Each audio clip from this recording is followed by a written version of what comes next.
John Prostacco bought this car because he was told it was a clean diesel option. But with news the German automaker is accused of rigging its emission systems, Prostacco is angry. Intentional skirting of the environmental laws. If they're willing to lie about that, what else are they willing to lie about? For years, these diesel cars were marketed as low-emission options.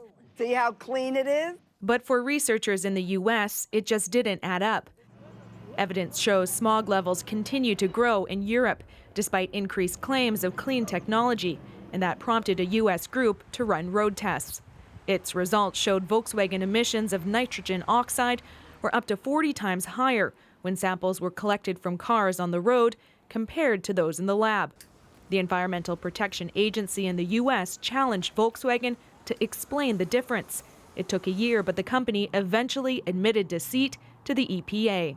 That it's actually programmed so that it only cleans itself up when it's in the lab for a few minutes during a test. But actually on the road, according to the EPA, it pollutes.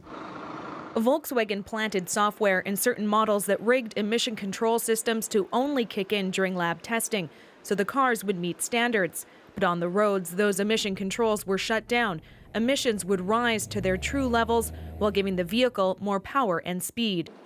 Martin Winterkorn was in charge of the division responsible. Today, he is the CEO and apologized, saying, "We will do everything that must be done in order to reestablish the trust that so many people have placed in us." I think it's fair to say that we're quite concerned by some of the reports that we've seen. The company could now face fines in the billions, along with possible criminal charges and class action lawsuits.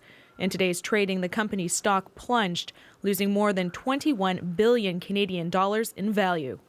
Critics say more needs to be done to protect consumers and stop car manufacturers from being able to manipulate results. Our regulators simply aren't up to speed. They relied on a lab test. They never spot checked. Today, Environment Canada says it's working with U.S. agencies on the investigation, and it adds that this type of emission manipulation is against regulations here in Canada. And if a violation is found, enforcement action will be taken.